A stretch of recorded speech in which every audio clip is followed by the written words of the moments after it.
Hello दोस्तों, नमस्कार। मैं अवधेश कुमार वर्मा। दोस्तों, मैं आज आप सभी के सामने स्वतंत्रता का अधिकार, स्वतंत्रता का जो मूल अधिकार है, अनुच्छेद 20। दोस्तों, मैंने 19 पढ़ा दिया था स्वतंत्रता का अधिकार का। तो अब हम बात करेंगे डायरेक्ट अनुच्छेद 20। अनुच्छेद 20 क्या कहता है उसके बारे में। दोस्तों, अनुच्छेद 20 जो है स्वतंत्रता के मूल अधिकार का अंतर्गत आता है। उसके अंतर्गत आता है, स्वतंत्रता के मूल अधिकार के अंतर्गत अनुच्छेद 20 आता है। पहले इसको जानिए। उसके बाद अब इसका मतलब क्या होता है। अनुच्छेद में 20 का अपराधों के लिए दोष सिद्ध के संबंध में संरक्षण। जब कोई व्यक्ति कोई अपराध करता है, उसमें उसको क्या संरक्षण प्राप्त है उसके बारे में बताया गया है। ठीक है। जैसे आपने कोई अपराध किया है, उसमें आपको क्या क्या संरक्षण मिल सकता है उसके बारे में अनुच्छेद 20 में बताया गया है, जो कि स्वतंत्रता के मौलिक अधिकार के अंतर्गत आता है। मतलब उसमें आता है अंतर्गत में। उसके बाद जो है अनुच्छेद 20 जो हमारा है, ये 3 प्रकार का है। क्या है ये? 3 प्रकार के। अनुच्छेद 20 क्या है? 3 प्रकार के संरक्षण प्रदान करते हैं। अनुच्छेद 20 क्या करते हैं? 3 प्रकार के संरक्षण प्रदान करते हैं। ठीक है। तो पहला है जो हमारा अनुच्छेद 20 का पहला है, क्या कहता है? भूतलक्षी विधियों से संरक्षण। मतलब भूतलक्षी विधियों से संरक्षण। और जो हमारा अनुच्छेद 20 में जो दूसरा है, दोहरे दंड से संरक्षण। और उसके बाद जो हमारा अनुच्छेद 20 का तीसरा है, वो आत्म अभिसमन के विरुद्ध संरक्षण। आत्म अभिसमन के विरुद्ध संरक्षण मतलब अपने पर गवाही देना, इसका मतलब होता है। चलिए ठीक है, अब हम शुरू से इसकी डिटेल में जानकारी लेते हैं। अनुच्छेद 20 का जो अनुच्छेद 20 तो पहले 3 प्रकार के हैं, इसको ध्यान रखिए। उसके बाद जो इसमें पहला है भूतलक्षी विधियों से संरक्षण, या कोष्टक में लिखा कार्य उत्तर विधियों से संरक्षण। दोनों का मतलब एक है। अगर आपको एग्जाम में कहीं भी भूतलक्षी विधियों से संरक्षण या कार्य उत्तर विधियों से संरक्षण आए, तो आप समझ लीजिएगा कि अनुच्छेद 20 का पहला है। क्या है? अनुच्छेद 20 का पहला है। स्वतंत्रता के अधिकार में अनुच्छेद 20 का पहला है। अगर भूतलक्षी विधियों से संरक्षण या कार्योत्तर विधियों से संरक्षण आपको कहीं भी दिखाई दे, तो आप ये समझ लीजिएगा कि अनुच्छेद 20 का पहला है। ठीक है। तो इसका मतलब क्या होता है, चलिए हम बात करते हैं।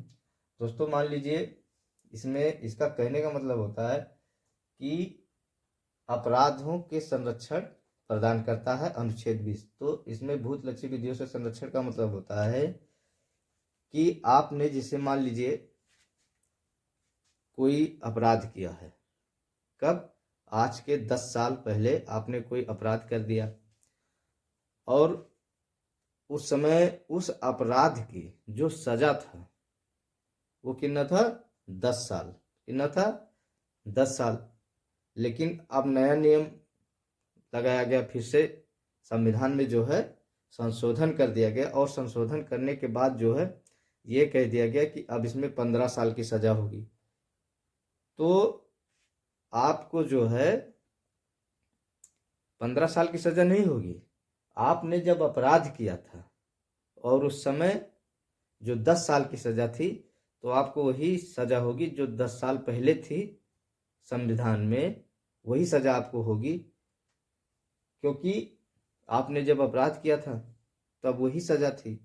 तो आपको जो है पहले वाली जो पहले सजा थी, वो ये नहीं कि ये संशोधन करके या संशोधन किया गया हो बाद में, वो सजा नहीं होगी, क्योंकि आपको उस सजा के बारे में जानकारी भी नहीं थी।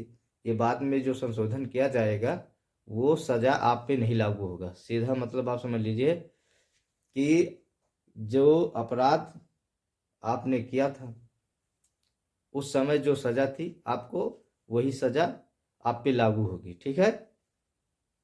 तो इसका मतलब यही है। भूतलक्षी विधियों से संरक्षण का मतलब होता है कि भूतलक्षी विधियों से संरक्षण मतलब जो आपने पहले, भूतलक्षी मतलब आपने जो पहले अपराध किया था और उस समय जो सजा था वही सजा आपको मिलेगा। ये नहीं बाद में उसमें संशोधन करके सजा कम या ज्यादा किया गया हो तो आपको वो वाली सजा नहीं मिलेगी। आप जिस समय जो कार्य करेंगे, मतलब इसका मतलब है कि आप जिस समय जो कार्य करेंगे आपको उसी हिसाब का सजा मिलेगा, वह आप पे वही सजा लागू होगी। ठीक है, इसका मतलब है कार्योत्तर विधियों से संरक्षण। कार्योत्तर मतलब जो है आपने जिस समय जो कार्य किया था, विधि मतलब संविधान से मतलब है, तो और उस संविधान में जो उस समय सजा का प्रावधान था आप पे वही सजा लागू होगी। ठीक, उसके बाद क्या कह रहा है हमारा जो दूसरा, आपने तो इतना समझ लिया होगा, भूतलक्षी विधियों या कार्योत्तर विधियों से संरक्षण। ये मतलब समझ लीजिए फिर से एक बार, अनुच्छेद 20 का जो पहला है भूतलक्षी विधियों से संरक्षण। ठीक, अनुच्छेद 20 का पहला भूतलक्षी विधियों से संरक्षण। इसका कहने का मतलब ये है कि आपने जिस वक्त जो कार्य किया, ठीक, आपको उसी समय का वही सजा मिलेगा जो पहले कार्य करते समय था। ये नहीं कि बाद में उसको संशोधन किया गया हो और उस हिसाब से आपको सजा हो, ऐसा नहीं है। ठीक है, उसके बाद अनुच्छेद 20 का दूसरा क्या कह रहा है, दोहरे दंड से संरक्षण। मान लीजिए कि आपने कोई कार्य किया और आपको एक बार सजा दे दिया गया, ठीक है, आप एक बार बंद हो गए और उसके बाद फिर आपसे कुछ दिनों बाद कह दिया जाए कि नहीं आपको बंद कर दे, फिर से आपको उसी पे सजा सुनाया जाए, तो ऐसा नहीं हो सकता है। कोई भी आदमी मतलब जो एक कार्य मतलब जो एक अपराध के लिए एक बार ही सजा का दायी है, मतलब एक आदमी एक बार ही एक सजा को, एक बार मतलब एक अपराध के लिए एक ही सजा अनुचित है हमारे संविधान में। ये नहीं कि आपको एक सजा के लिए बार बार सजा काटना पड़े। आपको अगर आपको मतलब न्यायालय ने सजा नहीं सुनाया और आपको छुट्टी दे दिया किसी भी मतलब उससे, तो आदमी अपील करके आपको फिर से सजा दिलवा सकता है। लेकिन अगर आपको न्यायालय ने छोटा बड़ा या किसी भी प्रकार की सजा दे दिया है तो आपको दोबारा जो है उसका जो है दंड नहीं भोगना पड़ेगा। ठीक है, अगर आपको न्यायालय ने एक बार सजा सुना दिया है और आपने सजा अपना काट लिया है, उसके बाद दोबारा जो है चाहे आप कत्ल किए हो या बलात्कार किए हो या कोई भी सजा आपने अपराध कोई भी किया हो और उसकी सजा अगर आपने काट लिया है तो उसका जो है फिर से आपको दंड नहीं सुनाया जाएगा। ठीक है, तो हमारा जो अनुच्छेद 20 का 2 है दोहरे दंड से संरक्षण का मतलब यही है कि अगर कोई भी व्यक्ति है, अगर उसने एक बार जो है अपने अपराध की सजा काट लिया है तो उसे दोबारा जो है सजा नहीं सुनाया जाएगा, उसे दोबारा जो है दंड नहीं दिया जाएगा। ये हमारा अनुच्छेद 20 जो कि स्वतंत्रता के मौलिक अधिकार में आता है, ये कह रहा है कि आपको एक सजा के एक अपराध के लिए एक बार ही सजा दिया जाएगा। ये नहीं कि आपको बार बार दोबारा आपको सजा नहीं सुनाया जाएगा।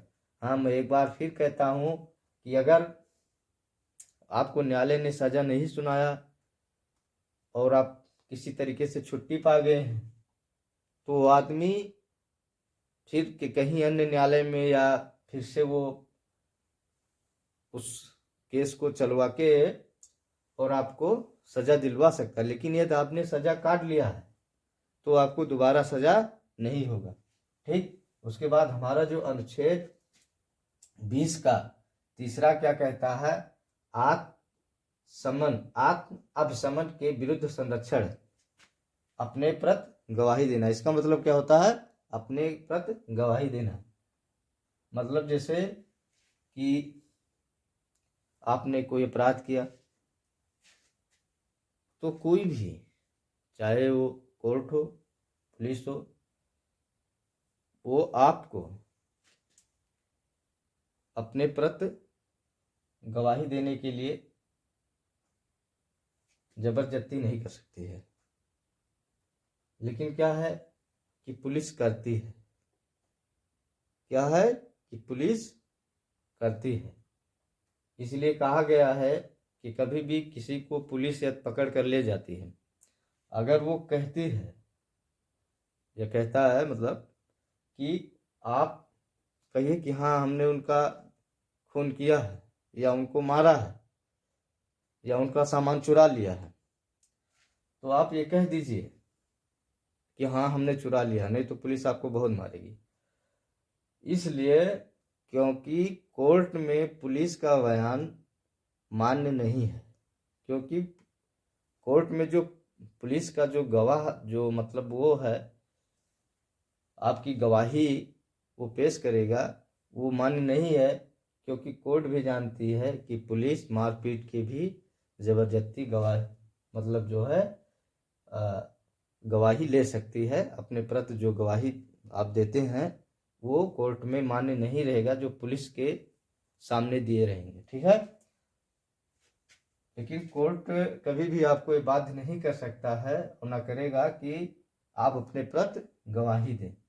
तो इसका मतलब है अनुच्छेद 20 में जो है आत्म अभिसमन के विरुद्ध संरक्षण, आप अपने प्रति गवाही देने के लिए चाहे तो दे सकते हैं, ऐसी बात नहीं। आप अगर आप चाहते हैं तो आप गवाही दे सकते हैं, लेकिन कोर्ट कभी आपको नहीं कहेगा कि नहीं नहीं तुम कहो कहो ये बताओ, ऐसा कुछ नहीं। अगर उसको जो है उसको जबरदस्ती नहीं किया जा सकता है।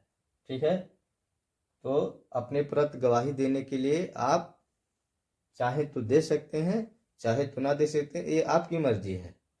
लेकिन आपको कोई बाध्य नहीं कर सकता है कि आप जो है अपने प्रति गवाही दीजिए।